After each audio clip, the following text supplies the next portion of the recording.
Committee that we would return to what we call regular order and deliver real results for the American people. With the Genius Act, we did just that. And now we have an opportunity and a chance to build on that success. Today's hearing is the first for full committee hearing on digital assets. This is a crucial step toward developing a comprehensive framework that gives innovators the clarity they need and gives investors the protections they deserve. Because make no mistake, blockchain technology and digital assets are not going away. They are here to stay. The question we should ask ourselves is whether the United States will lead in shaping the future of digital finance, or whether we'll let other countries like Singapore and the UAE set the standards while American jobs and innovation leaves our shores. Unfortunately, the Biden administration failed to meet the moment. Instead of clear rules, we saw an enforcement-first approach that punished innovation and created a legal minefield for entrepreneurs. However, the Trump administration understands the importance of innovation, opportunity, and keeping American talent on American soil. It's time to get back to that pro-growth, pro-America first mindset. Here's the reality. The market, not Washington, should decide what works. Our job is to set clear, light-touch guardrails to protect investors, stop fraud, and allow responsible innovation to flourish. But instead, regulators under the Biden administration have sent mixed messages, forcing companies to spend millions and millions of dollars just to guess at what's legal. In fact, we've seen agencies like the SEC and the CFTC contradict each other while the American people are left just to guess and, frankly, left behind. That confusion has consequences. Innovation is leaving, jobs are leaving, and the global competitors are filling that vacuum. That's why the Senate Banking Committee Republicans have put forward clear principles for market structure legislation, principles that recognize the need to clarify and clearly define what is a commodity, what is a security, and how digital assets can trade and be custodied in a way that fosters innovation while protecting investors. We don't need more roadblocks. We need rules that actually work. That means legislation that will, number one, clearly define which tokens are securities. 2, supports modern trading infrastructure. 3, ensures appropriate illicit finance protections are in place. And 4, protects investors while fostering innovation. And let's set the record straight. Crypto isn't lawless. It's traceable. In fact, crypto companies are helping law enforcement track illicit activity with greater precision than traditional finance allows. The data shows that more illegal activity still happens with cash than with crypto.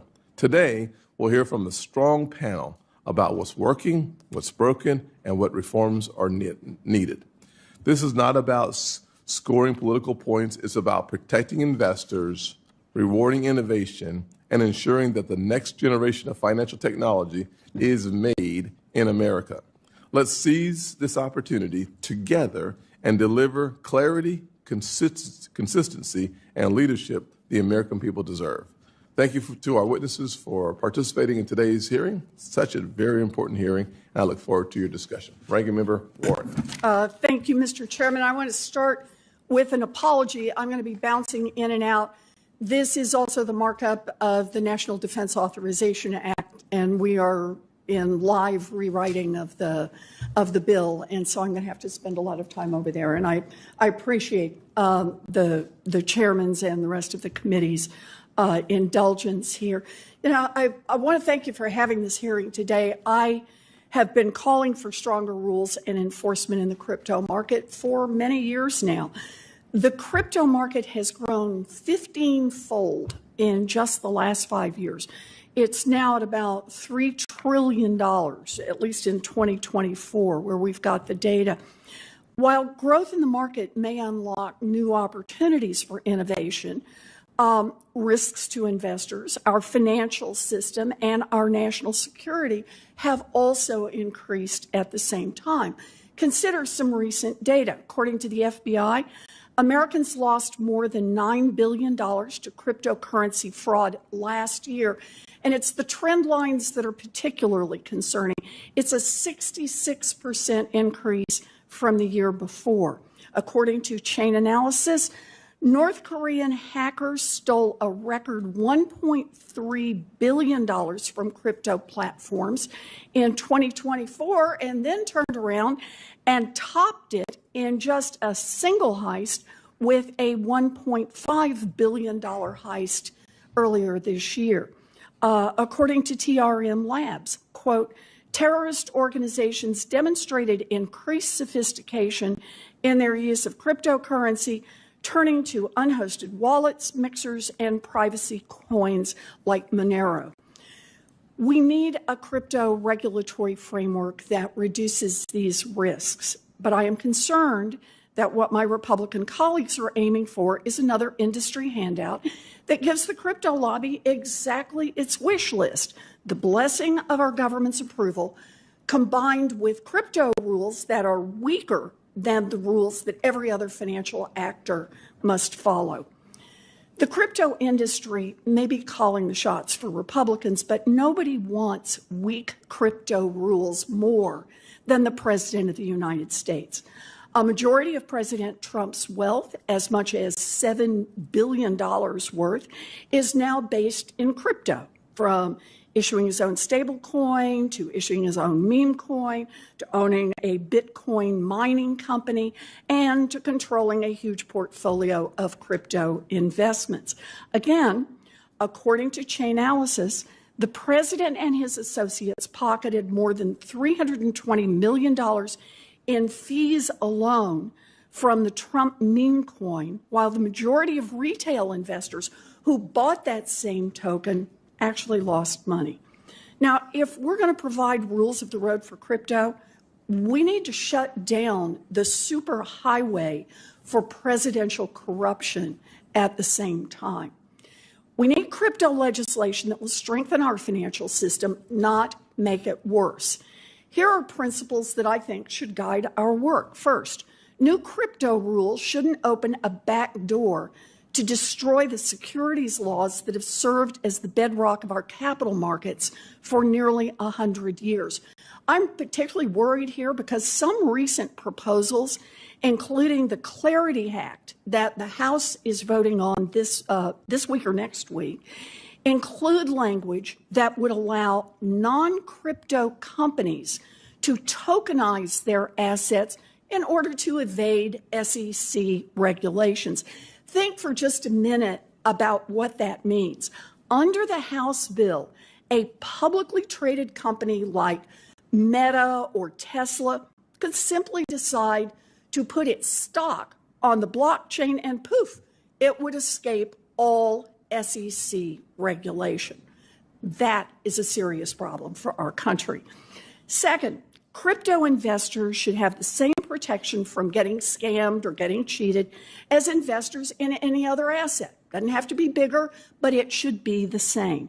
For example, there is no reason that the rules prohibiting stock exchanges from simultaneously serving as brokers and giving preferential treatment to their own trades over their customers. We have rules against that elsewhere. Those same rules should apply to the crypto market too. Third, ensure that turmoil in the crypto market doesn't infect our traditional financial system. And that means making sure that taxpayers are not on the hook for backstopping risky crypto bets, and that crypto exchanges, crypto dealers, and other intermediaries face strong capital liquidity and risk management safeguards so they can meet their obligations to consumers and counterparties, even in times of market stress. Fourth, counter the threat of illicit finance with common sense rules to fight crime and protect our national security. Crypto service providers that act as financial institutions must be required to implement anti-money laundering programs.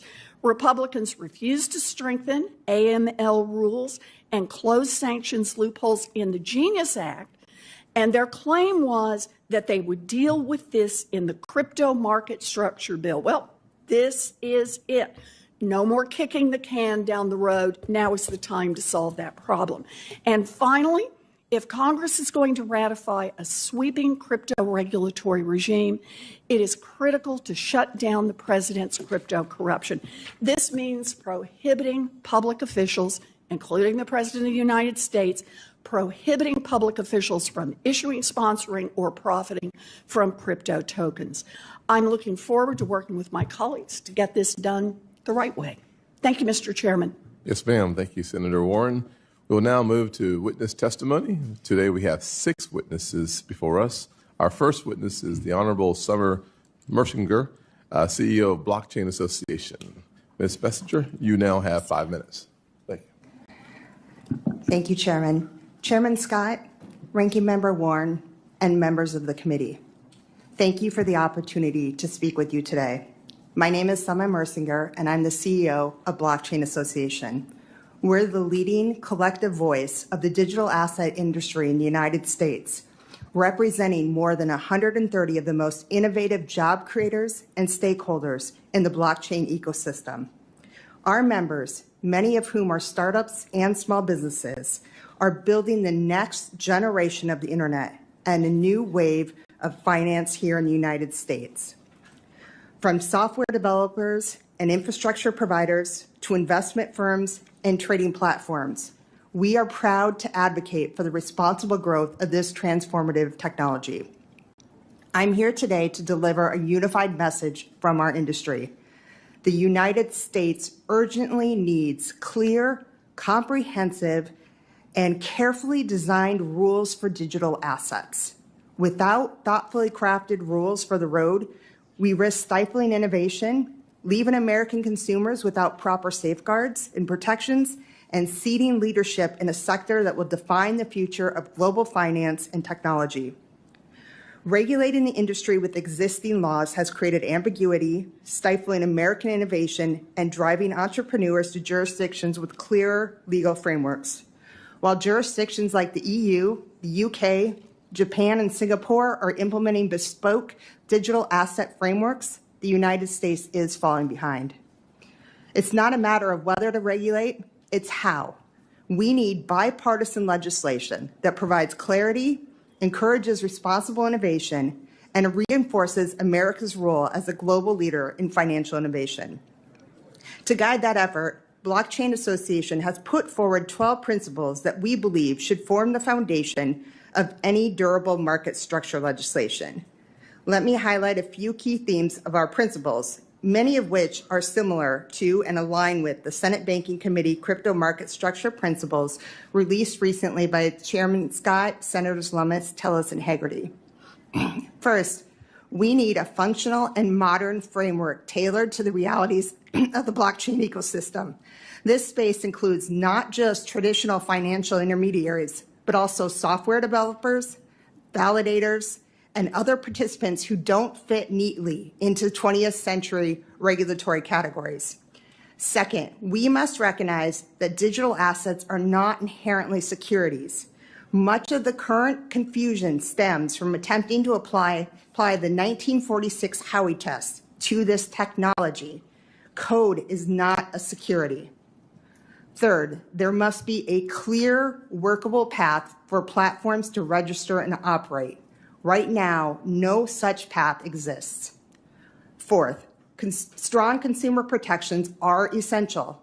Our industry fully supports consumer safeguards such as secure custody of customer funds, detailed disclosures, bans on market manipulation, and robust oversight. These are not regulatory burdens. They are the foundation of trust and resilience. Finally, we must view establishing a federal regulatory framework as a national priority. Digital assets and blockchain technology are revolutionizing financial services, supply chains, and digital identity. The country that leads on this policy will set global norms and unlock enormous economic and strategic benefits. The United States should be that leader. And this is our moment to lead. Blockchain Association and its members are not asking for a world without rules. We're asking for clear rules. rules that protect consumers, support innovation, and ensure that the next generation of the internet is built on American values. We urge this committee to seize this historic opportunity and pass meaningful bipartisan market structure legislation this year. We stand ready to be a resource in this endeavor. Thank you, and I look forward to your questions.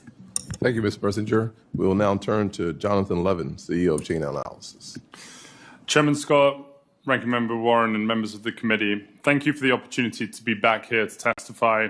I'm Jonathan Levin, co-founder and CEO of Chain Analysis, the blockchain data company. We maintain the largest database of blockchain intelligence, which powers prevention, investigation, and disruption of illicit activity on the blockchain. We serve over 1,500 clients worldwide, including the largest financial institutions, fintechs, and decentralized applications. We also support over 350 public sector agencies with tools, data, and services to fight illicit activity. Over the last 10 years of Chain Analysis, we have partnered with law enforcement and industry to disrupt some of the largest threats to our national security and public safety. We have proudly helped the US government seize over $12.4 billion of criminal proceeds. These cases have included taking down the largest online drug marketplaces, seizing funds from Hezbollah and Hamas, dismantling the largest child abuse material websites, and tackling the latest pig butchering campaigns. The power of our technology, combined with the authorities of law enforcement and the industry partnership, have proven to be a more effective disruptor of illicit activity than anything seen before in traditional finance. Our mission at Chainalysis is to build trust in blockchains. All forms of value will be transferred using this technology. We are here to prevent abuse and pave the way for all people, businesses, and governments to leverage its potential. The United States can be the major beneficiary if we get the policy framework right and allow regulators to adapt and change with the pace of the technology. I have 3 policy insights that I want to share today with the committee. First, the blockchain introduces a fundamentally new model for financial oversight. We often hear the phrase in these rooms, same activity, same risk, same regulatory outcome. But the unprecedented visibility offered by the public blockchain has to be factored into the assessment of both activity and risk. With the right tools, the public ledger becomes a powerful resource for market participants, regulators, and law enforcement to protect financial integrity. The consideration of different types of activity and risks should first use all of the available information about how these mechanisms work and the relative transparency and residual risk that are associated with these mechanisms. In contrast to traditional financial systems, the ongoing monitoring, oversight, and supervision of the system must be built first on publicly available information. Second, we need to equip government agencies to fully leverage this new paradigm. Getting the right regulations in place will require building capacity of different agencies and industry bodies to tackle the different types of risks, particularly as it relates to illicit finance and payments. It requires the government to understand the operational risks involved in the deployment of smart contracts and decentralized infrastructure and the accompanying mitigations. It requires the government to leverage the transparency and available real-time information for effective supervision. And we need to be designing compliance regimes so that all institutions can engage with decentralized technologies. Government agencies with the right mandates and a focus on public-private partnerships will lead to the type of market infrastructure that all market participants are searching for. Third and finally, the blockchain actually enhances our ability to act quickly against illicit actors. As stated, following the money on the blockchain is actually easier than in traditional finance. But furthermore, issuers of tokenized assets can actually take actions to easily freeze and seize assets. I'll give you an example. In a recent pig butchering case, crypto exchange OKX and stablecoin issuer Tether froze and then seized $225 million of criminal proceeds in collaboration with US Secret Service. The traceability and programmability of these assets is a key benefit in addressing illicit activity. At Chainalysis, we are proud to support the US government in our ability to keep the digital asset ecosystem safe, and I look forward to your questions. Thank you, sir. Next, we'll hear from Mr. Dan Robinson, General Partner at Paradigm.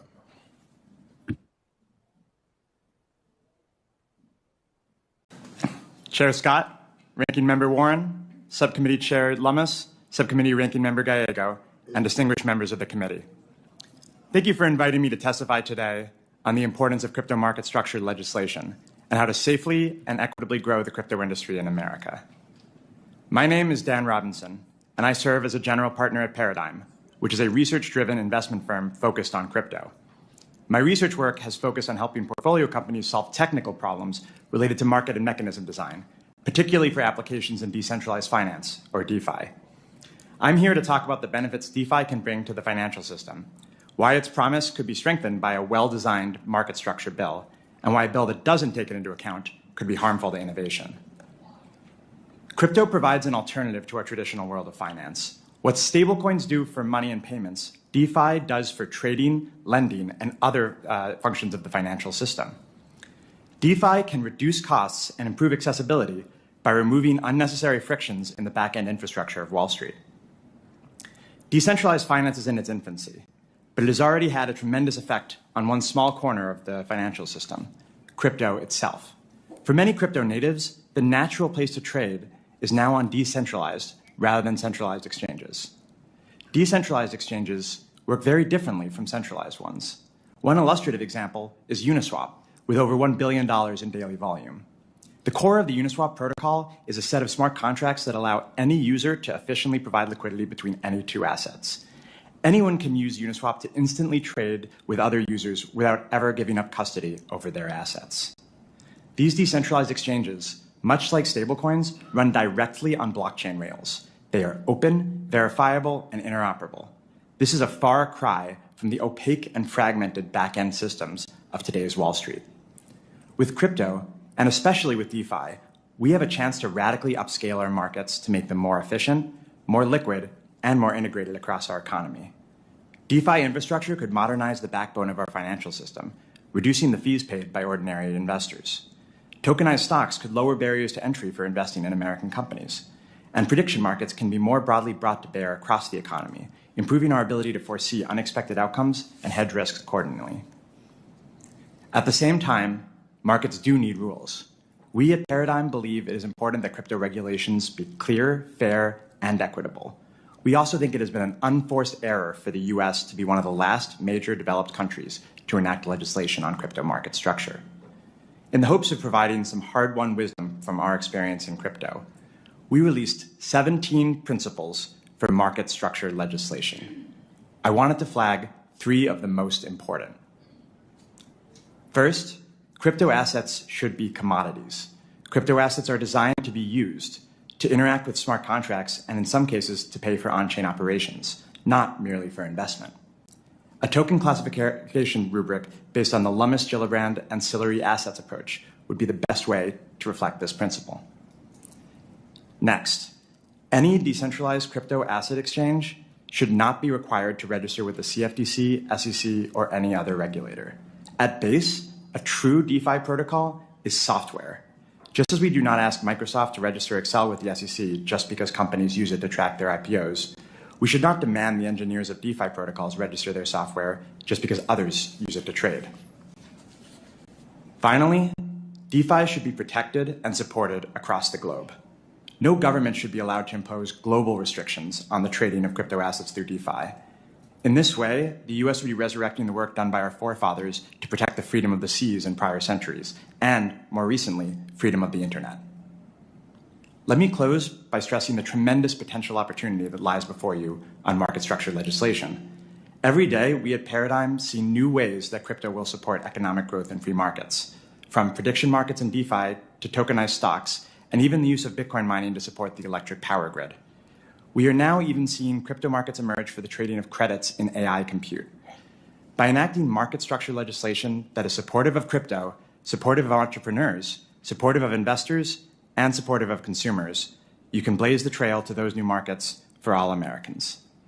Thank you, and I look forward to your questions.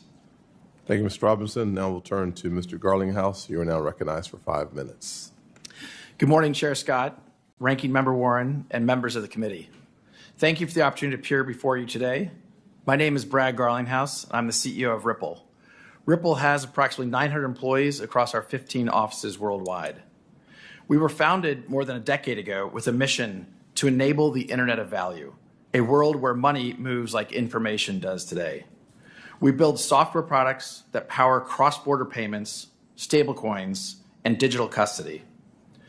Ripple helps financial institutions reduce friction, unlock efficiencies, and serve their customers better. These are not abstract concepts. We work every day with banks that rely on our technology to deliver real results in the global economy.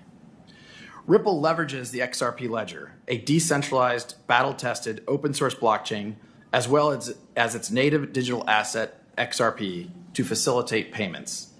XRP is built to enable fast, low-cost, and highly scalable transactions. From the start, Ripple made the deliberate choice to work with policymakers and regulators, not around them.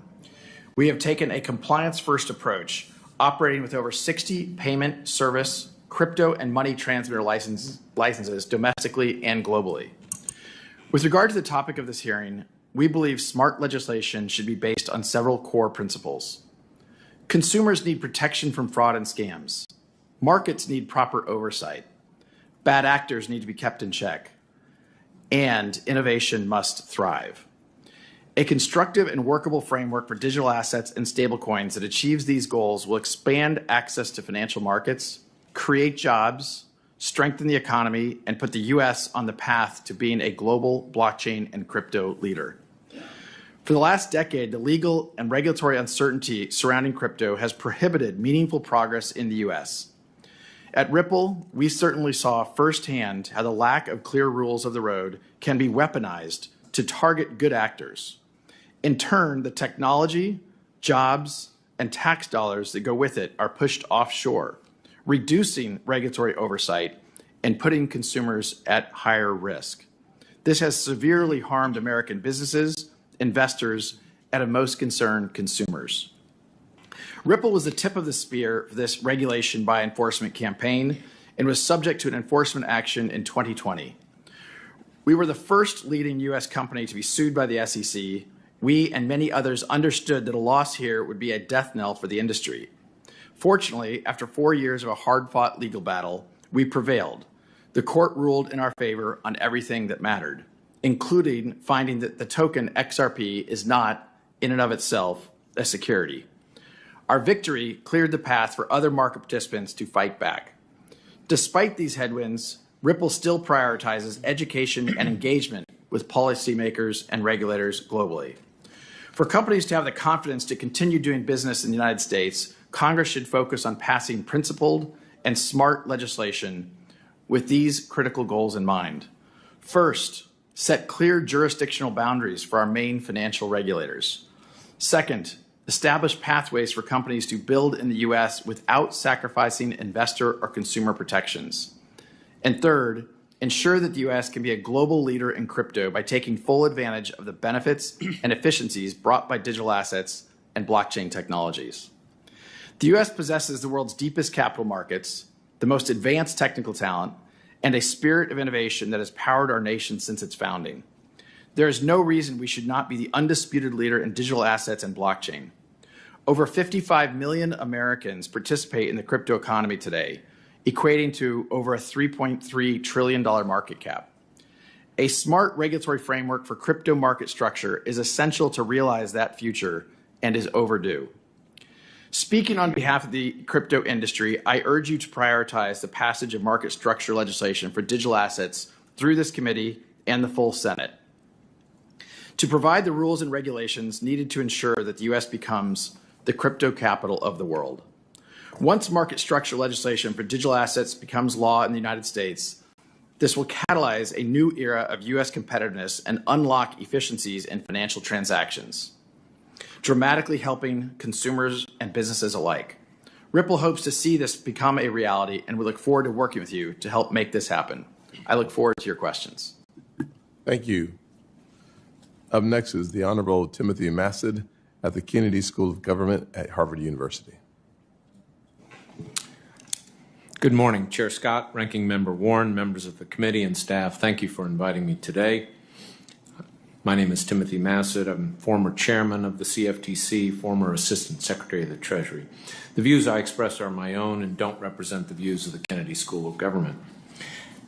You know, many of us are familiar with the movie Groundhog Day, in which Bill Murray is condemned to repeat the same day over and over, and he finally escapes the time loop not through external means, but by changing his outlook on life. And I suggest that we're in a similar time loop when it comes to achieving clarity in the regulation of digital assets, and we need to change our outlook. There have been repeated congressional hearings calling for clarity and a series of legislative proposals, each claiming to provide clarity, but there's never been a consensus. And whether it's Lummis-Gillibrand, FIT 21, or the Clarity Act, they all have similar flaws. They rewrite securities laws to create a new category of digital assets that their proponents claim will forever solve the problem.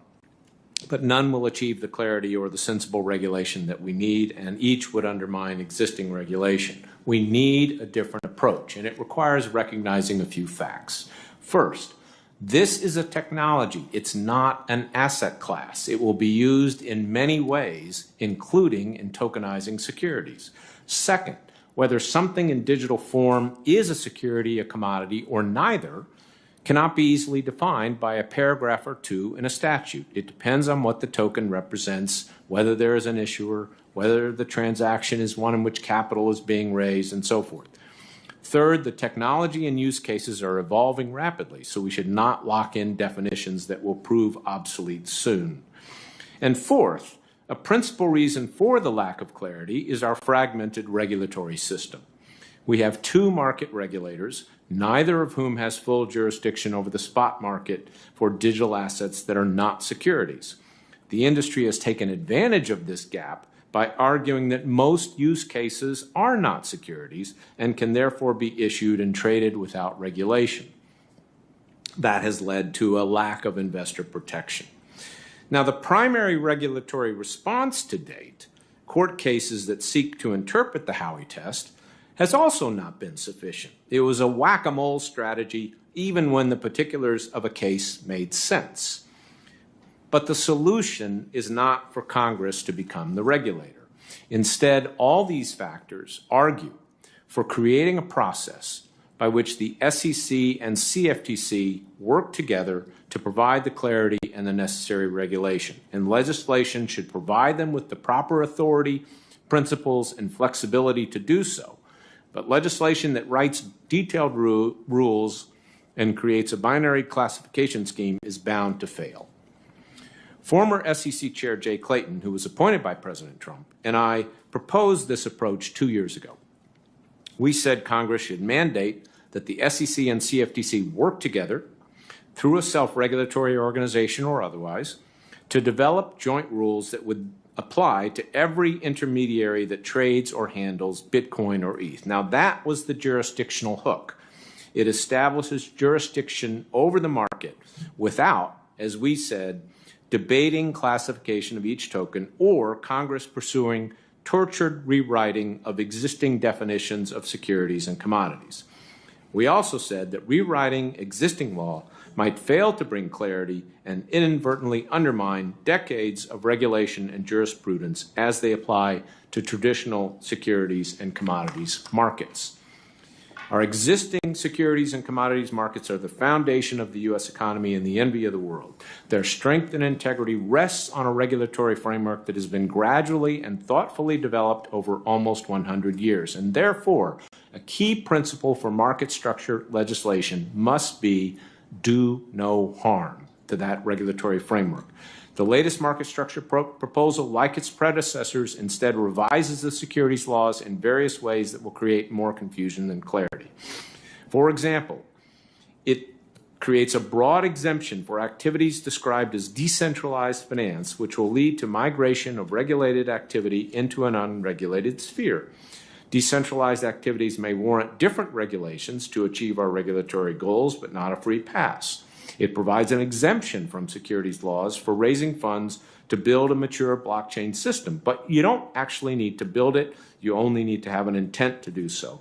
The exemption isn't needed, and it will be misused. And finally, it will not even regulate all the crypto activity taking place on centralized platforms today. It will, however, provide many opportunities. You're about out of time, sir, so. For smart lawyers to engage in regulatory arbitrage. I thank you for your time, and I look forward to your questions. Thank you. And finally, we have Mr. Richard Painter from the University of Michigan, University of Minnesota School of Law. Thank you very much, Chairman Scott, and I thank Ranking Member Warren for inviting me to testify today. I urge this committee and the House and the Senate to very carefully look at this bill and consider whether this bill will soundly regulate the cryptocurrency markets, the market structure. We cannot repeat the mistakes of the past. 100 years ago, there were hearings in the House and Senate to regulate the banking industry. And Congressman Louis McFadden of Pennsylvania introduced a bill that eventually became the McFadden Act of 1927. They thought they had the perfect solution to bring banking into the modern age and have the United States be the premier center for banking in the world. The regulatory structure that was framed in 1927, the McFadden Act, was informed largely by lobbyists from the bank industry, and it lasted 3 years. The banks collapsed in 1930. Congress had not regulated the banking industry, even though it said it did. Fast forward to the 1990s, when I was writing in the field of securities regulation, and securities-based swaps and derivatives were coming on the scene. And the argument was made that a securities-based swap is not a security. A stock can be a security, but not a securities-based swap that is based on that stock. And it took years to figure out how to regulate securities-based swaps agreements. Under the Clinton administration, under the Bush administration, we had years of lax regulation, deregulation of the banking sector, laws passed by this Congress, and we saw what happened in 2008. We do not want to make that mistake again. I implore you to carefully look through this bill. Listen to the industry experts who are here today. Listen to Chairman Massad about his experience as a regulator. Consider carefully whether we should be drafting, passing through Congress, a very detailed bill that locks a lot of definitions in stone, or rather take up Chairman Massad's recommendation that we have the SEC and the CFTC, the regulators, work together to respond to evolving market conditions. Consider whether it would make sense to define a stock as a security, but not the tokenization of that stock. Think through these issues. Please do not make the same mistake that this Congress has made so many times before. And last, I want to emphasize how important it is that conflicts of interest of members of the Congress and the President of the United States not influence the regulation of cryptocurrency or any other industry. Under 18 United States Code 208, it is a criminal offense for a United States government official to participate in a government matter that affects their own financial interest. A Treasury Secretary who is regulating cryptocurrency or issuing meme coins and investing in a crypto business would commit a felony. But Congress has exempted itself from that statute. Congress exempted the President of the United States from that statute and the Vice President. That is wrong.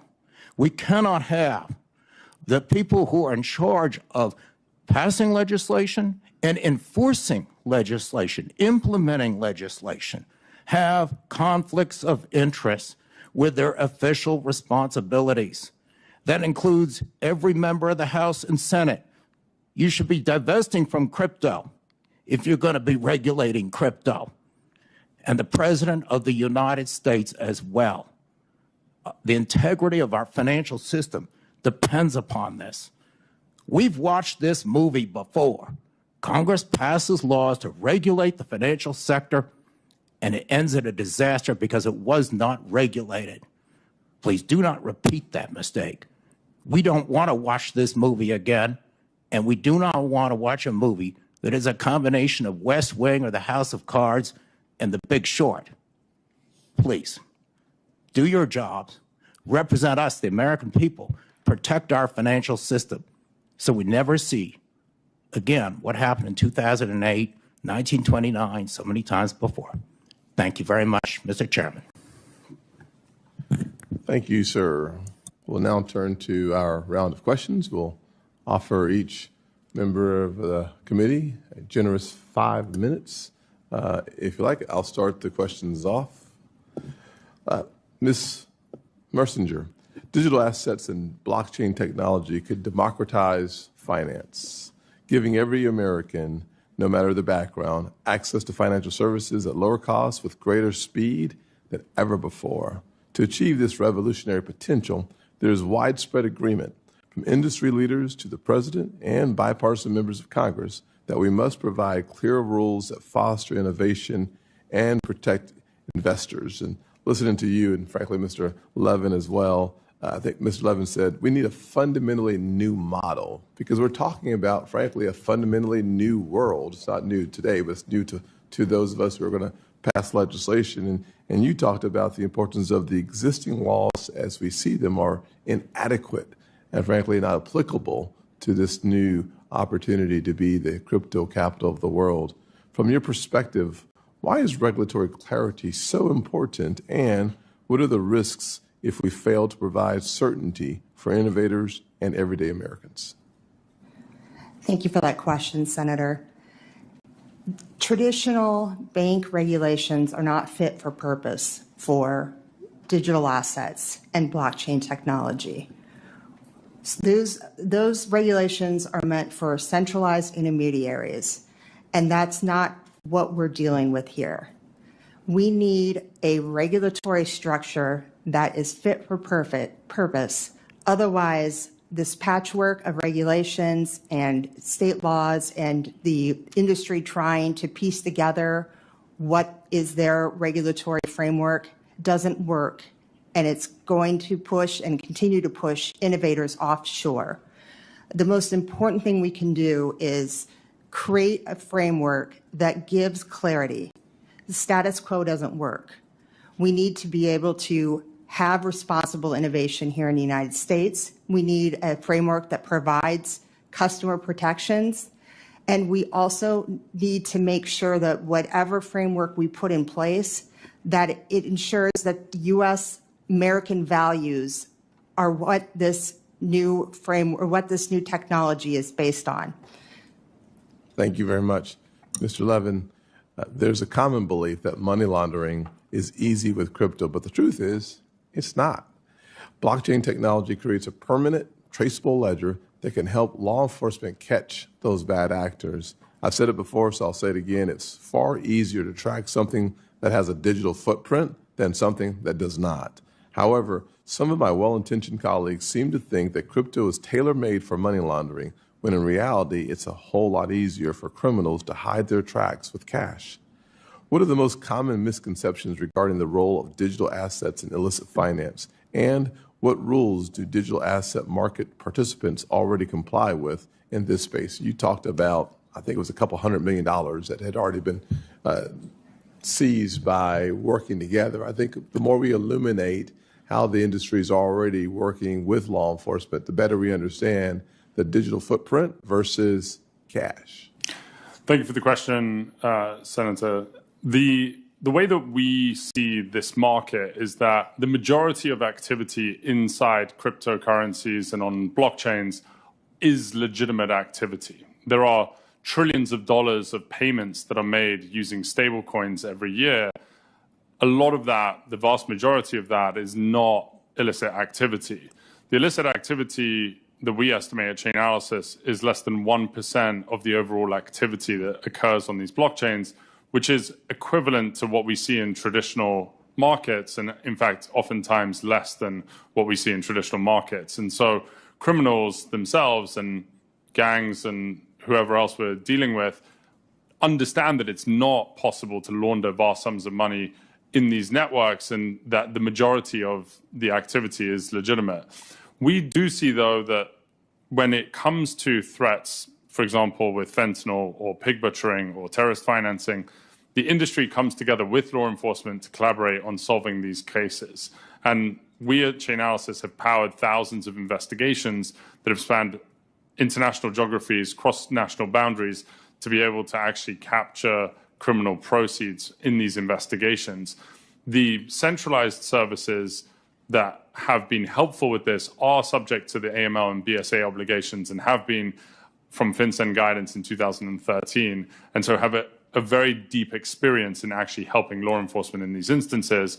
And it's through that public-private collaboration that we can actually, solve the problems of illicit finance. Thank you very much.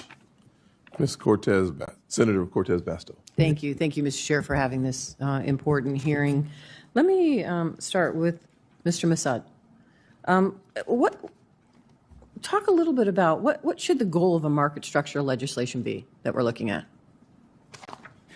I think it needs to set up a process and some principles for achieving clarity and addressing this regulatory gap. The gap is that in our framework, we have no regulator of the spot market for anything that's not a security. So we need to fill that. And we need to bring some clarity to this question of when is the use of digital technology turn something into a security or a commodity. But that's much more complicated, if you will, than simply writing in, a single definition. And that's why I advocate a process. That's why Jay Clayton and I advocated more of a process of bringing the SEC and the CFTC together. You don't necessarily have to merge them, but we need to have them work together on this. Thank you. And Ms. Mersinger, would you agree with that? Yes, I would agree that we need a framework that's going to work for the industry. We need clear lines of jurisdiction here. And I totally agree with the SEC and the CFTC working together. In fact, they could do that right now, and they are doing that right now, working together to provide what clarity they can. But we still need legislation to oversee the spot market, and as Mr. Massad said. Okay, thank you. Let me ask you this as well, and maybe, Mr. Massad, let me start with you again. I have heard from my state's a security administrator and many of them across the country about the paramount importance of preserving states' powers in federal market structure legislation. Can you talk about why that is important? Yes, I think it is important because the state securities authorities have always played a critical role in our system. And again, I think you're going to hear a lot of comments today suggesting this is this whole new world and so forth. It is a technology. And we got to remember what we have going on are still, most of this activity is going through centralized intermediaries. It's not just happening on chain. So I think we still need the resources of the states as well as the enforcement resources of the SEC and the CFTC to bring to bear. Thank you. Mr. Levin. Thank you. By the way, you did some great work with Caesar's Palace. I thank you for the work that you've done. I appreciate it. And for that reason, I understand we're all concerned about the scams and the fraud that could occur, that quite honestly always occurs with some sort of new technology or something happening at the federal level. Our goal here is to make sure we're protecting our consumers and giving the regulators and law enforcement the tools in the private sector to go after that and stop that. Can I ask you, what are the biggest obstacles to identifying and recovering ransom payments or stolen crypto funds? Thank you for the question, Senator. The biggest barrier that we find when we're looking for money that is being stolen or has been extorted through ransom is that money can move to foreign jurisdictions where there can be non-compliant centralized entities that actually hold cryptocurrency on behalf of those illicit flows. And that's where it's really important for the United States to be able to work across different geographies to be able to prevent the laundering of that activity in foreign jurisdictions. And would you say that state and local law enforcement and regulators already have the tools they need to address those the scams?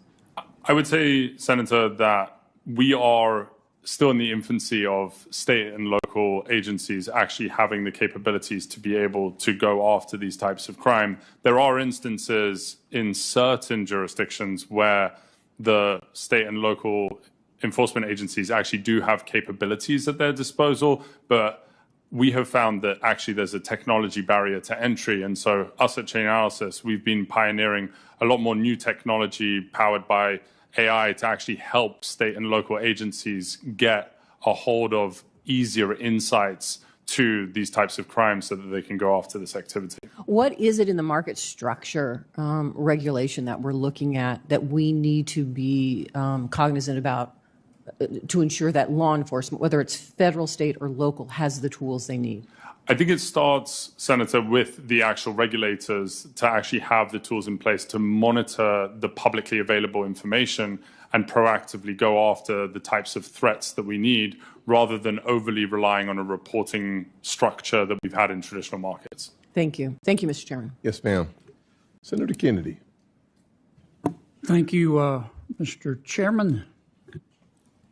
I've listened with great interest today, and here's what I hear you saying. The four folks to my left, I hear you saying that digital assets are different. Digital assets hold great promise. Digital assets need special rules. I agree with that. The obvious question is, what should those rules be, and to what extent should we allow you to draft them? I've also heard some of you say that digital assets represent the next generation of the internet. Well, we let the current generation of the internet draft their own rules, and frankly, it looks like what we got as a result looks like somebody knocked over a urine sample. Congress can't even agree on basic legislation dealing with privacy on the internet.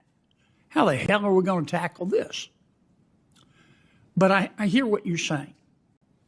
I hear Mr. Painter, as usual, if you follow him on social media, you know, all politicians are crooks. Very helpful. I want to direct most of my questions to Professor Massad. Is that how you say your name? Massad. Mr. Massad. I'm really worried we're going to get this wrong. We don't know, we in Congress and our staffs don't know as much as the professionals in digital assets know. And I don't see how we can possibly catch up. Tell me more about your idea of having the SEC. Well, first, I don't want to run out of time here, but why is the digital assets industry so scared of being regulated by the SEC? Well, I think we need to step back, Senator. Briefly, please. They don't want everything treated as a security because they don't want that entire framework to apply. But that's also because the SEC did fail to try to customize its rules to adapt for this technology, and it should do that. And you've got leadership at the agencies now who are working on those things. You're suggesting that we turn to two of our agencies, one of which is the SEC, and say, you have expertise. Before we take a crack at a bill, you come up with a bill with rules, with regulations. Tell us how to do this. Because I hear you saying in some cases digital assets are commodities In some cases, they're securities. Congress needs to fill the gap, which is if it's not a security, who's going to create a regulatory framework for it? So you do need to fill that. But these questions about exactly which is when is it a security, when is it not a security, how do we customize the rules, what should we do about DeFi, a lot of that should really be left to the agencies. You could establish some principles, but I wouldn't write detailed rules. Have you looked, Professor, at Congressman Hill's legislation? I have in detail. What do you think? I think it's got a lot of problems. I think it's 236 pages of regulatory arbitrage opportunities for creative lawyers, and I used to be one that did that kind of stuff. Made a lot of money, did you? I did, but... Yeah. Mr. Painter, do you think Senator Gillibrand is a crook? No, and I do not think all politicians are crooks. And why did you call her a crook? I did not call her a crook. Now, Ms. Senator, you need to focus on this bill. Right, you're doing this again. You did it the last hearing. You need to read the bill. Role in stablecoin regulation, $217,000 in crypto donations. You tweeted that. Yes, I do. And then you said, the crypto industry is buying Congress and the White House. This won't end well.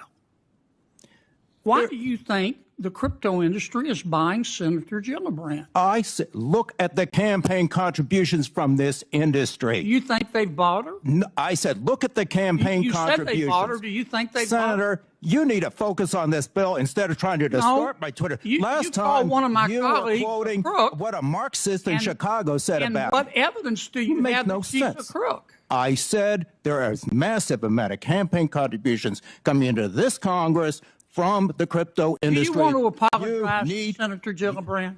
I do not want you to have to apologize for passing legislation do you want to that apologize destroys to our Senator economy. Gillibrand for calling you are distorting what I said, just like you did in the last hearing. You're wasting everybody's time, Senator. You're a whack job. Senator, you are wasting. Well, I think we are next level whack job. I think we are. Is this middle school, Senator? Senators and witness. Thank you both. I think you should apologize, Senator. I think, Senator, you're wasting our time. This is not middle school. Thank you for your participation. I will say that Senator Smith is next. The floor is yours. Thank you. Thank you. Thank you very much, Mr. Chair. So, not so long ago, I think you could safely describe most individual investors in digital asset markets as enthusiasts, but that has changed a lot over the last few years as digital assets have become more mainstream. And I think the topic of this conversation today, looking at what sort of a regulatory framework we need for digital assets, is very important. Jimmy. And it's important that we don't provide just a stamp of legitimacy over this sector, but we are actually providing the kind of consumer protections that people need. Investors should be protected from fraud, from misleading information, from self-dealing, and from conflicts of interest by those that purport to be representing them. They should be protected from unfair and rigged markets. And those protections are going to be good for investors, but they're also going to be good for the market. So, Mr. Massad, I want to get at some of the what this proposed market structure legislation should look at, and we have kind of as our the legislation that's out there, the Clarity Act. So I'm going to just try to get at some of the issues in the Clarity Act. So as I understand it, the Clarity Act would prevent any digital asset from being regulated if it is represented as a collectible, or as art, or as something that has inherent value or utility or significance beyond its mere existence as a digital asset. Do I have that right? Yes, you do. Okay, so that seems like a pretty big loophole to me, and I want to just dive into this a little bit. So if a cryptocurrency, for example, was launched by a social media influencer, could that, in your view, have some inherent value and therefore be exempted? What about, let's say, a meme coin that might get you invited to dinner with the president? Would that have potential inherent value? Yes. Tesla is worth more than several of the world's largest automakers. If it were to issue a crypto stock token, would that have inherent value? Well, that certainly would. That would be also exempted as a security. So that should be still regulated as a security. as a security, right, which is sort of the underlying challenge, as you pointed out a moment ago. So I mean, can you imagine a crypto asset that wouldn't have some inherent value? Well, this is the problem. It's unclear exactly what would be categorized as digital commodities under this definition. A lot of people say it would be these native tokens like Bitcoin. I would think about it this way. Most trading today occurs through centralized intermediaries. It does not occur through these decentralized exchanges. Those centralized intermediaries list several hundred tokens. The question is, how many of those would be regulated by this? And I think it would only be a handful, and that's a real problem. Well, exactly. Mike, this seems to me like a loophole that you could drive a truck through. Yes. And I don't think that that is an accident as this legislation has been developed. Let me touch on another issue. I think we've heard it today. Crypto industry and its promoters are sort of branding digital assets as something new, as innovative, as revolutionary, and therefore they need some sort of new or bespoke regulatory framework because the established rules for protecting investors and guaranteeing the freeness and fairness of markets don't apply. And I'm not arguing that there aren't some specific things that we need to address because of the nature of these assets. But here's an example of this. Under the Clarity Act, it would allow a crypto company to raise up to, I think it's $300 million from retail investors over 4 years, as long as they would be exempted from complying with SEC registration and disclosure rules, up to, even if they're raising up to $300 million in from retail investors. Is that, do I have yes, that right? There's a new exemption for capital raising for building what's called a mature blockchain system. That's right. It does require some disclosure, but it's otherwise an exemption from SEC from registration. So if a regular company was required would be required to disclose to the SEC how they're spending the money that they raise.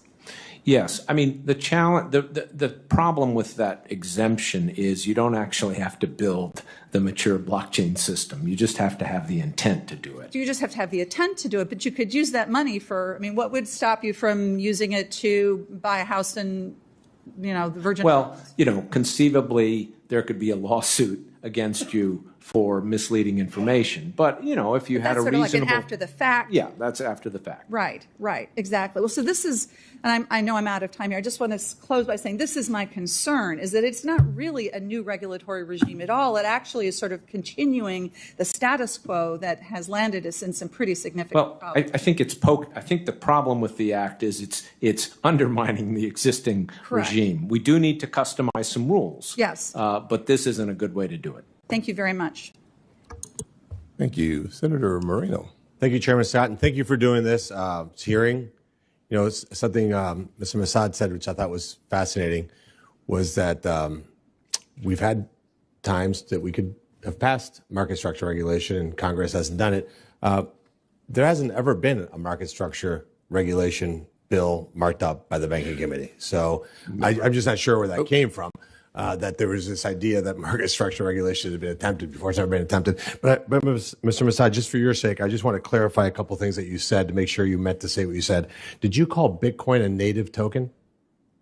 Yeah, it's often referred to as a native. In other words, Bitcoin and ETH are referred to as native tokens of their blockchain. So you're saying Ether and Bitcoin are the same? Well, I'm classifying both of them as what you call native tokens of the blockchain. So you're saying that a native token is how you would describe Bitcoin. I just want to be clear of that.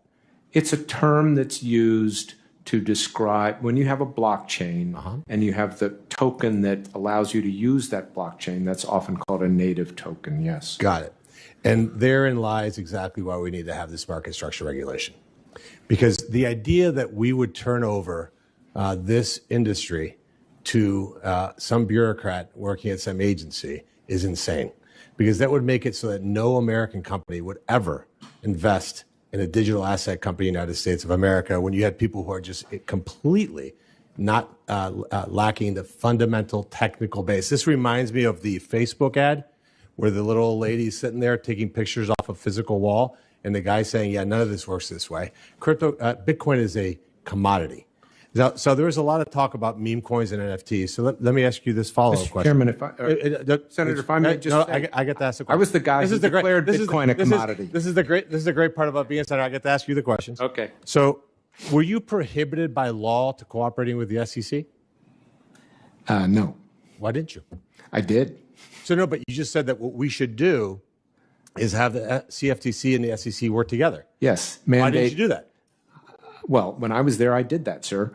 So what then I'm saying is you're Congress, saying that you Congress shouldn't try to be the regulator. No, hold on a second. You're saying you solved all these problems when you were at the CFTC with the SEC. No, so but then we why do solved we need the swap problems. Okay, so you didn't solve all the problems. So you want us to have the SEC and the CFTC work together.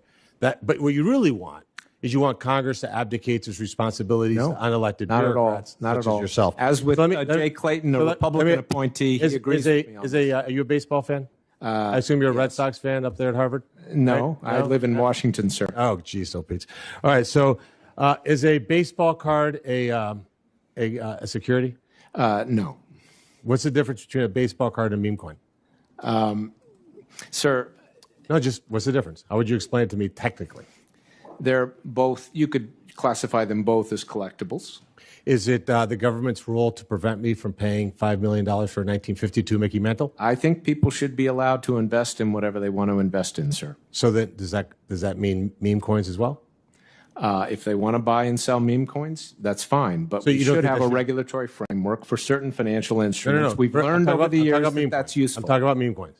Do you think that the government, the SEC or the CFTC should regulate meme coins? I think we should have an investor protection framework over this over financial instruments. I'm going to if we want to decide that they're not financial instruments. Are you saying yes? It's just simple because we only have 5. The chairman's very strict. Only lets us have 5 minutes. I understand that, Senator. So but you're saying yes or no? I think you might appreciate that it's a more complicated issue than that. At least I would hope you do. It's not complicated. Should the SEC or the CFTC regulate meme coins? The SEC has already said it won't, and that's fine with me. Okay. But I'm happy to create a category that's neither a security or a commodity. Should we include baseball cards in that as well? No, I don't think we're Why talking not? about baseball cards here, sir. What's the difference?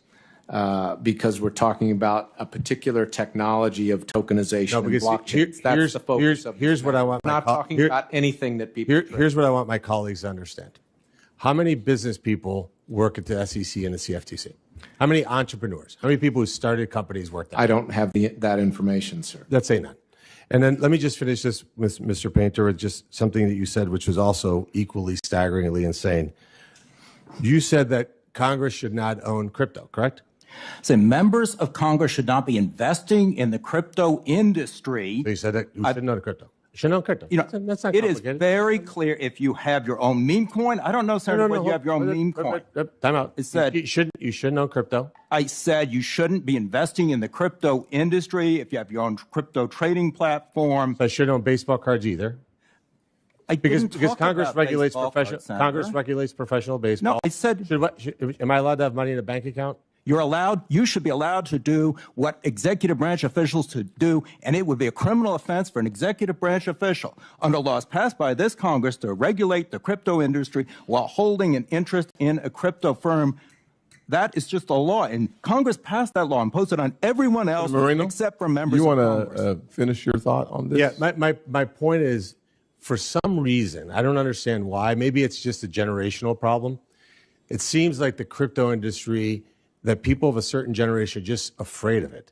And that fear and lack of knowledge and having the humility to know that you just don't know the technological issues here has made this industry just reticent on understanding that there's a whole new world. And by the way, the 1946 securities laws should not be dictating what we're doing today. And I hope that my colleagues understand it. This is a generational issue. It's not a Democrat versus Republican issue. And if you took the time to just understand the technology, I think it would be easier for us to move forward. Senator Warnock, you have 6 minutes. I was going to ask you, Brother Chairman. Brother Senator, I knew you were going to ask me the question. You're also a pastor, so you get 3 closes. Thank you so much. I may not need it. Actually. Thank you. As this committee begins Senator, work on as this committee begins work on bipartisan legislation to provide certainty and clarity to the crypto market, it's critical that any bill we advance provides strong consumer protections. And this is why I'm incredibly concerned about the rise in so-called meme coins. In February, the SEC published a staff statement on meme coins, warning that they expose amateur investors to, quote, rug pull and pump and dump schemes. Mr. Masid, what do you think the effect of this staff memo will be on investors in meme coins, and do you think the SEC will bring civil actions or enforcement against any of these scammers? Well, Senator, thank you for the question. I think the SEC has said that these are not securities, and I would agree with that. The issue then becomes if they're being listed on platforms such as centralized exchanges where people are trading Bitcoin, what should we do about that? People say we want to regulate those platforms insofar as they trade Bitcoin. We should either say they can't trade other things that aren't regulated, or whatever they trade has to be subject to the same regulations. I think in terms of immediate effects, you have these things being traded, and people can misunderstand them, can get defrauded. I don't expect the SEC or anybody else to take actions about that unless it was really a very, very serious case of fraud, and that would be up to the Justice Department. So, these issues, I think it's important that we recognize that these aren't theoretical arguments. They impact real people in their actual lives. And analysis of coins issued on pump.fun, a popular meme coin,